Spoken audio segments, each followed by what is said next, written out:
Hello and welcome to Bookie Wonder Podcast, Season 1, Episode 3, with my humble self, Omatta Udalor, as guest. Take 1. Bookie! Where's Bookie now? It's OVA, the creator. Hi everyone, welcome to the Bookie Wonder podcast. Today I have an amazing guest who is in all things film, from acting to directing to producing. Welcome my friend Omatta Udalor. Thank you, Bookie. Thanks for having me. It's a pleasure to be here. Thanks for coming. So tell me, Omatta, tell us a little bit about yourself. Let our audience know you. Sure. Where do I start? I started out as a child actor when I was 8, and then I think once I watched Steven Spielberg's E.T. at the time, I just fell in love with the craft. And I was fortunate enough to have parents that kind of like supported my dreams.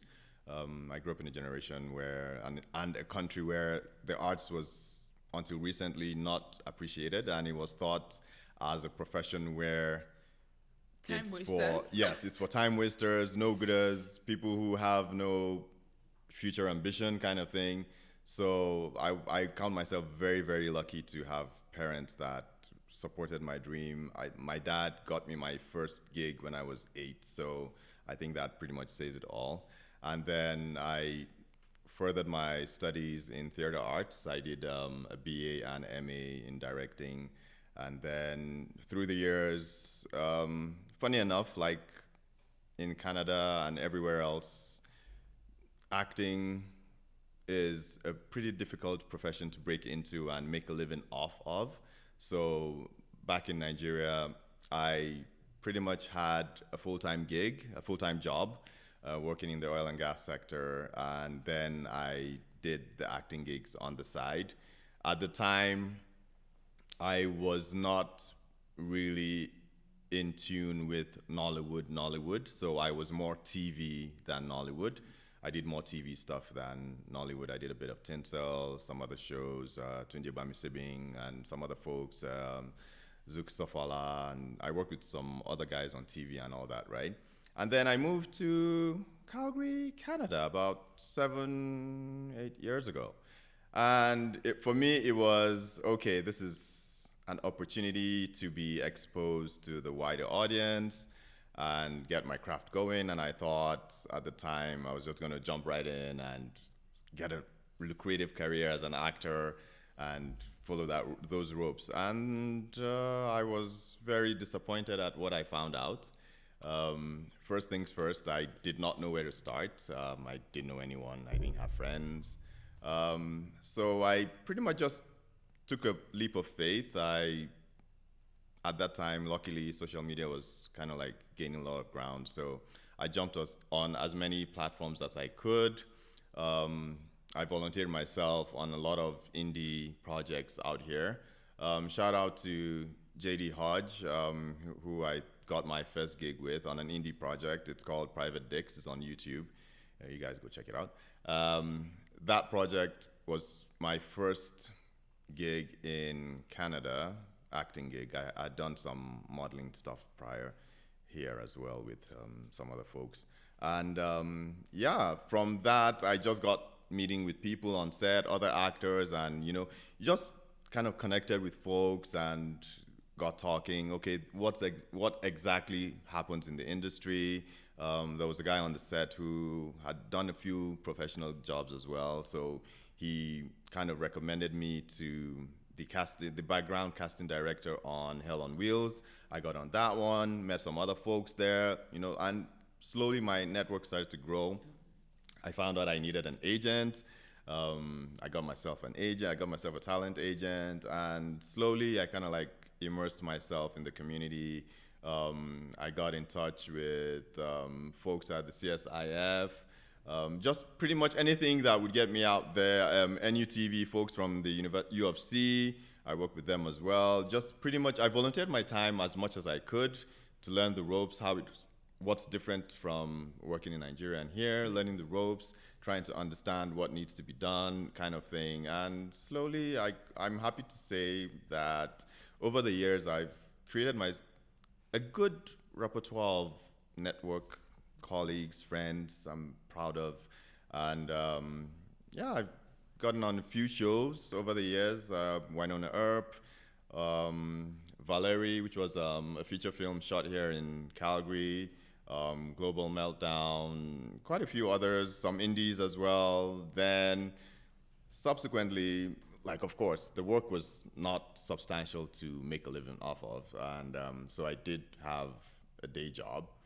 And with time, I kept on thinking that how do I move myself to the next step, right? And faced with the challenges of the industry, like most Black and people of color do, most of the work that came to Calgary have been timepieces, which rely a lot on the location, not really the actors. So those kind of shows had very white cast, and they just come to Calgary because of the topography of Calgary. So we still don't get work. If we do, we are tokenized in the show, or you're in the background or something. And I was like, okay, I'm tired of this. How do I create something for myself? I've always wanted to create. I've had so many stories I wanted to tell, but I always assumed that I'll probably get a producer, pitch my show, pitch my project to them, get a crew, like kind of like have my creation optioned and created, right? But I was not able to find those connections, and I then subsequently floated Handcuffs Entertainment, happily with my partner, and started creating shorts. I've produced 4 shorts now. There's Texted, A Path to Nowhere, which was a very unique project because that was created by the late Garrick Winston. Oh. Yeah, and after he passed, we had spoken on where we wanted to see that go, and after he passed, I just needed to see that project come to life to honor him. So that was one of them. And then there's the Trial of Miss Mudimbe, which is still doing the festival run. And which other one? Yeah. So yeah, I co-produced for some other folks as well. It's actually, that one's an interesting project because it's called The Citizen. It's not out yet. I think it's still doing the festivals. And that was, it was a Latinx production. So that was pretty unique because the dialogue in the project was Spanish, and I don't speak Spanish, neither do I understand Spanish, but it was just interesting to get on that project and work with people and see, kind of like have a feel of the different cultures, right? Because Calgary, Canada is very unique in the sense of the people it's made up of. And just feeding off of that, we don't see that in movies. We don't see that representation in movies, right? So having the opportunity to work on that project was very, very interesting to me. It was mind-blowing, to say the least. Wow. And yeah, so that's me. Recently, I've been fortunate enough to be part of the inaugural Real World Producers Mentorship Program. So that's currently going on right now. A moment. Right. So that people can also get into the flow, because you've said so many things about yourself. I didn't know I had that much to say. You said so many things about yourself, from starting up a career from when you were young. Mm-hmm. I've had the opportunity to interview other people who started from when they were at university, when they're much older. So Right.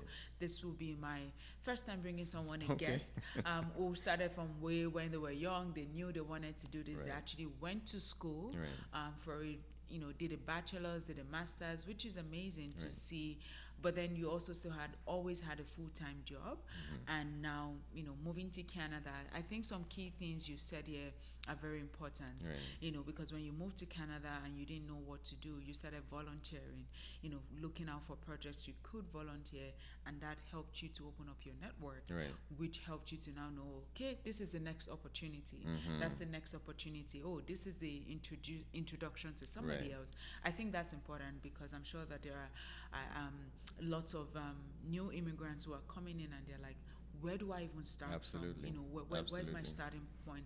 And from what I'm hearing you say, the starting point is, Research. research. Just do your research. You don't know anything, and right now we're fortunate enough to have the internet. So go on there and just do your research. Ask questions, Google stuff. If you see a name that stands out to you, do a research on that person. Reach out. You can actually connect with people now. Send them a message. You never know, right? There's And Instagram has even made it, or Oh, Facebook yeah. has made it much It's easier. much You easier. can Just send a type message. actor, producer, Yeah, director. put yourself out there. Within your area. Your bio, and yeah. and you would find. A Oh, lot of yes, things. absolutely. Because what's the worst that could happen if you reach out to someone? You don't get a response. That's the worst that would happen.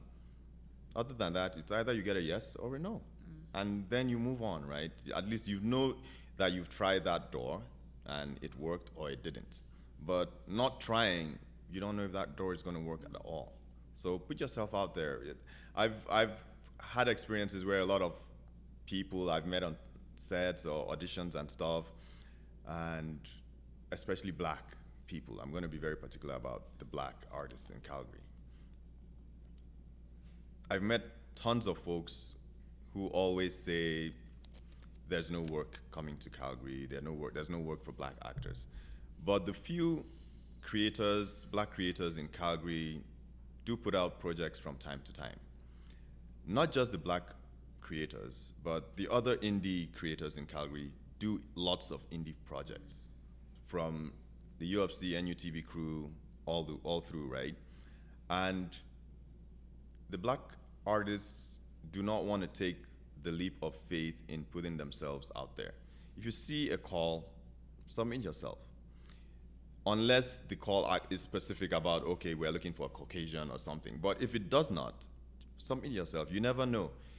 You may get the role, you may not.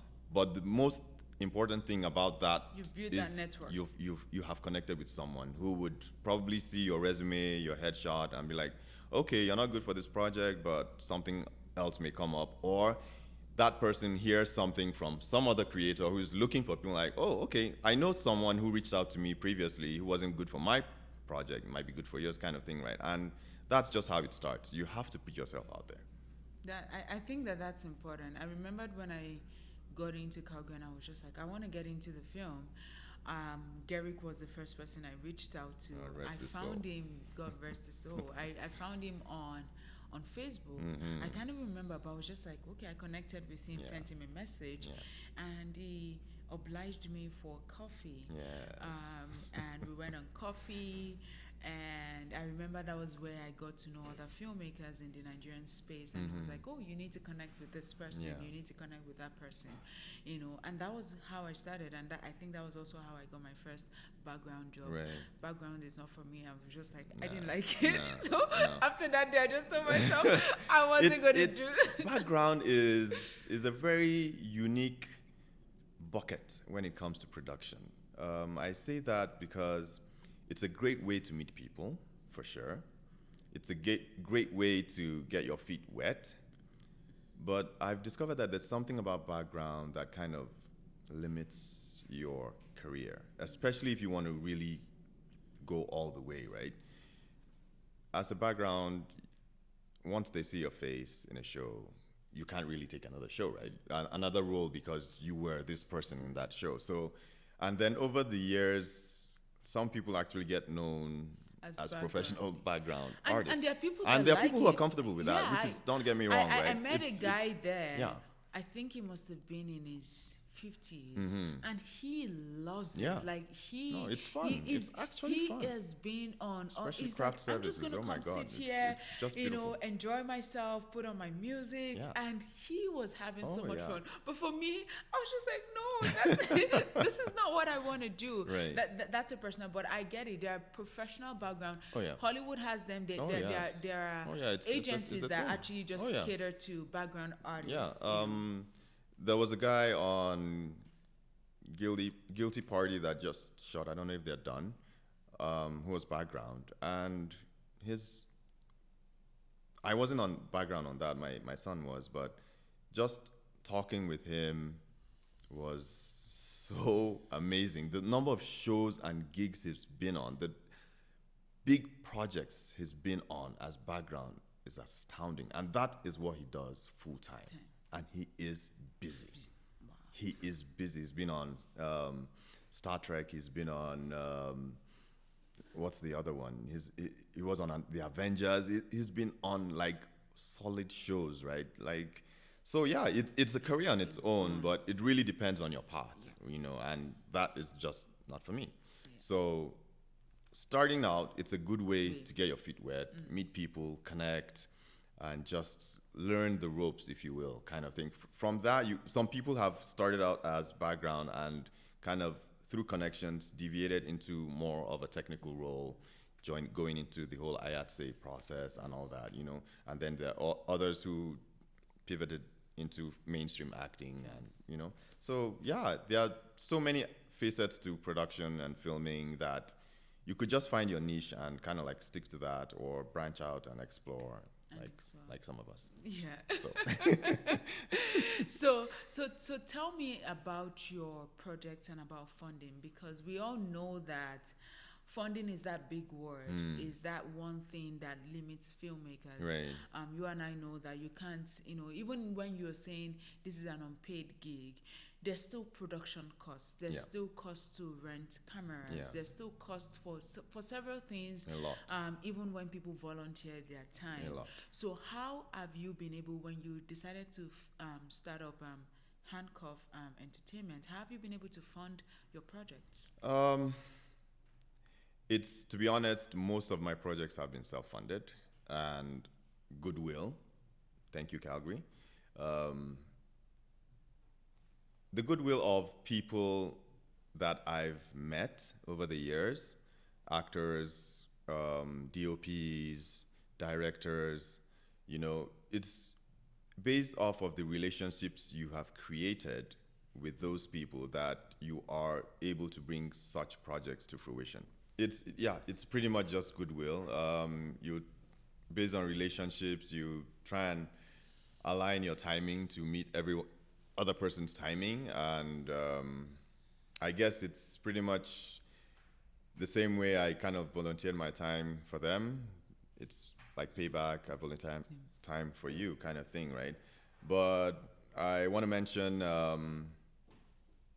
someone who actually was instrumental to my first funded project, Melanie Hunt.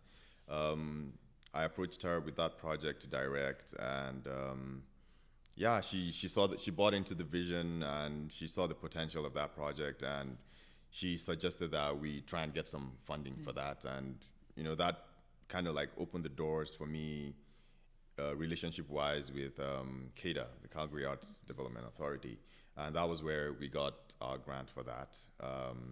So shout out Mel, and CADA, and so it's pretty much, our industry is very, very, very relationship based. Do not underestimate the power of relationship in the film industry. It can make or break you, pretty much.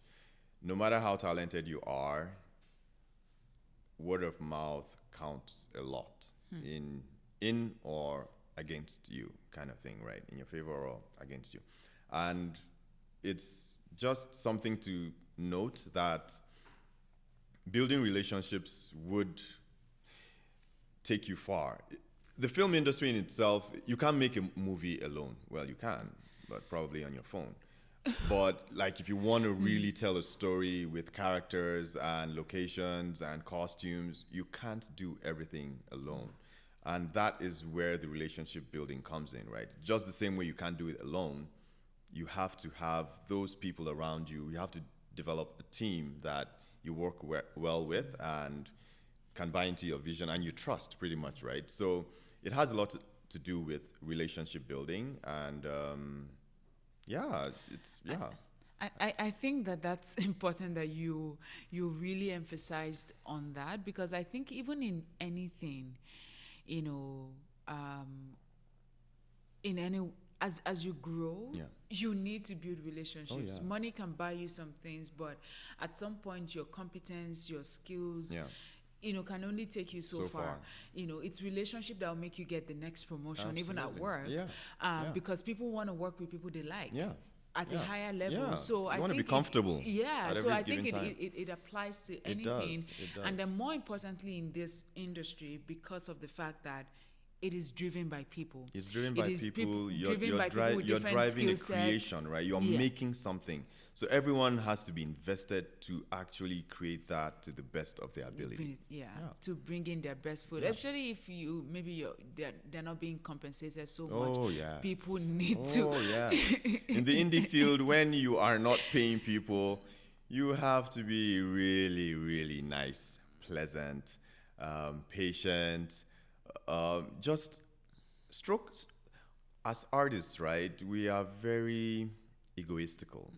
We like being appreciated for our craft and our time, and that on indie sets.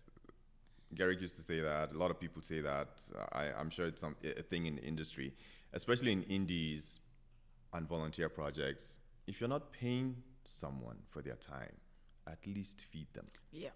So you may not pay, but At there's least craft let them have a good services. let There's them craft have a good services. meal. So like those little things kind of go a long way in making people want to work with you in the future. If I go on your set, to be honest, if I volunteer on your set and the whole attitude is just toxic, and to cap that up, there's no food. Really?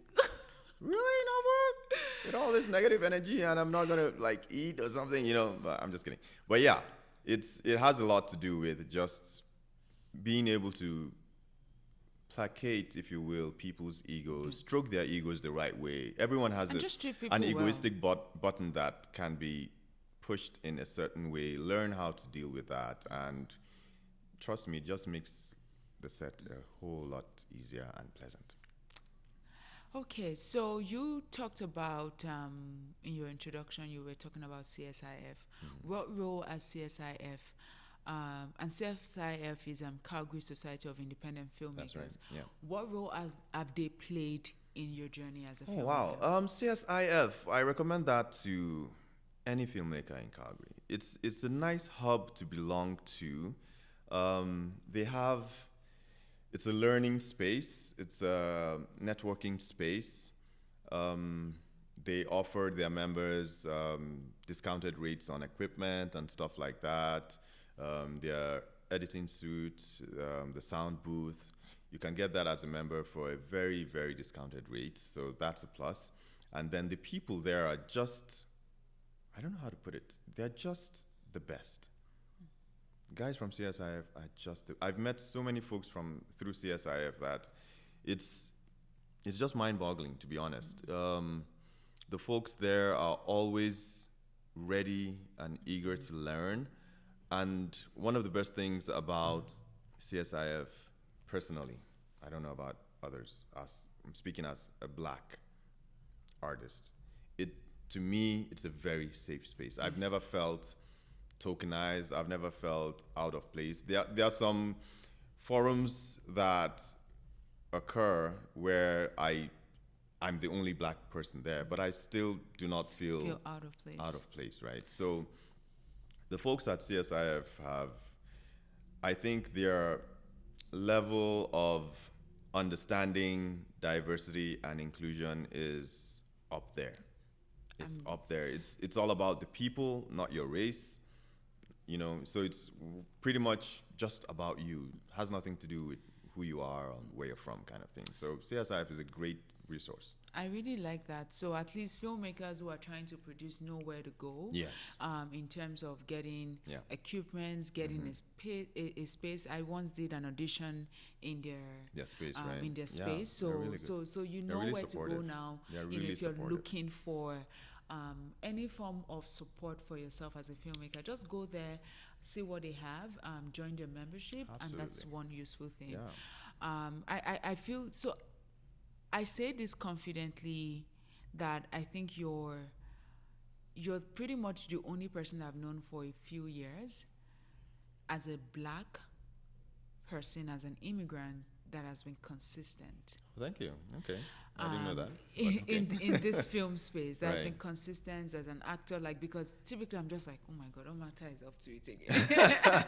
Omatta is doing it again. Like, what is it doing Thank this you. time? I remember Okay. when I was away in Nigeria. I think that Yeah. was when you Yeah. really started doing a lot Yeah. of stuff, and I was just like, wow, you're doing an amazing job, and you've stayed consistent. Thank What you. would you say? And it's easy to get discouraged, It when you is. see, It's very easy. especially when you keep pumping in It's your very own money, easy. pumping in your own money. Life happens, right? So there's How life do you that you stay? have to How do you stay motivated? How do you stay disciplined? How do you stay consistent?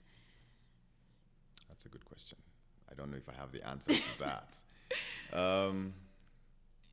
I would say my wife is a really, really strong force behind me, beside me. There are so many times I just want to pack it up and deal with life. And she has always been there to like encourage me and just ignite the fire once again and be like, no, this is what you want to do. You should go for this. Like, I've got you. Just chase this dream and we will make it happen. We'll make it work, kind of thing. So I would say that has been a very, very big factor behind my drive. The passion is there, the zeal is there, you want to do something, but then you consider life and family and you're like, okay, this is not exactly paying right now, so I'm just going to shelve this and look for something that's going to pay and take care of family. But she's always like, okay, don't worry, we're a team, I got this, you chase that, and we'll meet at the crossroads, kind of thing. So Wow, yes, that's amazing. yes, I give it's all her. Yeah, I give all the props to her because she's just absolutely Wow. amazing. Shout out to Mrs. Udalor. Maria. Udalor. Maria, thank you She's so just much for being a amazing. great support She's- system. yeah, I she's think the that best. I think She's the that's best. amazing. She's the best. So I think my final question sets would be around you getting on the E20, Oh, the producers program. the producers real program. Yeah. What is that program, and what's that program going to do for you? How important is that program to your career Oh, wow. at this time? First and foremost, I would like to say it's not just important to me, it's important to the whole BIPOC space, us producers and creatives, because we have always been looking for such an opportunity to get ourselves out there, and Real World and Bell Media came together and they've been like, okay, it's time. It's actually time to fill up that gap. It's time to encourage and empower BIPOC creatives who have so many stories to tell to fill that space. So the program it's a one-year program, and it's just taking us through the rudimentaries of television producing particularly. So it's like going to film school. It's like going to film school. But from a practical- as an adult, at Yeah, least, at from least the for me. practical point of view. At That's least for amazing. me. Yeah, so it's the practicalities, the theories behind it. We have lots of sessions with seasoned producers, directors, artists, who just take us through their struggles, especially those who are BIPOC as well. They kind of like take us through their struggles and what they went through. And then we have discussions with broadcast executives who tell us what the broadcast space is looking for, what's obtainable, what's not, and stuff like that. And the goal of the program is to have our projects moved into at least development and hopefully greenlit for production. So we're actually all expected to pitch at Banff International Film Festival in summer. So pray for me. It's an amazing, it's really an amazing program. Shout out to Real World for putting that together. I don't think I don't think Canada is ready for what is about to hit them. Yes, I have some amazing colleagues on that program, and I'm just excited to see what we all come up with. It's so much talent, so it's just amazing. It sounds really exciting. It is. Like I can feel your excitement It is. with you sharing It that, is. and I think that especially now with the Black Lives Movement, which has made people more conscious of the fact that we need to be included in these spaces.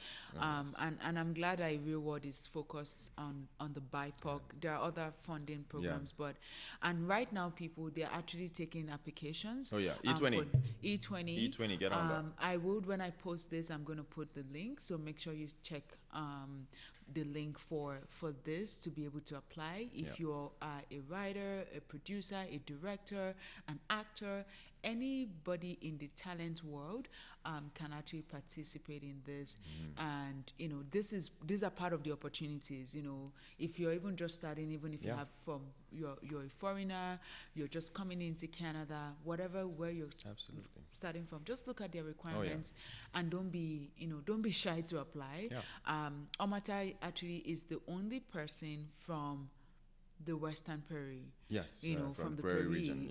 Prairie region that has actually I don't know got why into that the happened though, but okay. I guess probably I was the only one who applied. So maybe it's the only maybe. one, and that's also the other thing, right? Because I know a lot of people watching these are Calgarians, or even people in Alberta. So we don't participate in a lot of these things, and now these things are coming up. So make sure you try and apply, because this is the reason for this podcast, to shed light on more opportunities for people. So all the questions I got when the African family, we can start to address them. Absolutely. Where do I start from? Yeah. This is where you start from. This is where you start. Watching and taking actions from some of this. You definitely have to just put yourself out there, do the research. It's not going to fall in your lap.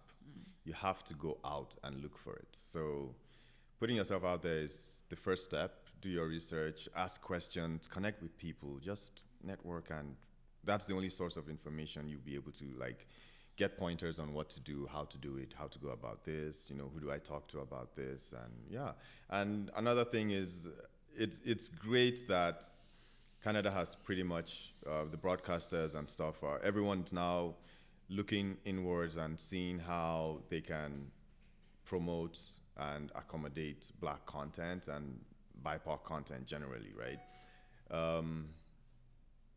We are hoping it's going to last. It's not a situation where broadcasters and distributors are riding off of the movement and just paying lip service. We are expecting to see actual results, and we're watching you guys. So Omatta, it's been amazing having you. It's been a pleasure. You've shared so much information, and I believe that anybody that is watching this has learned so many things. Any final words for anybody, for filmmakers out there who are just trying to start out, even for talents, any final words of encouragement?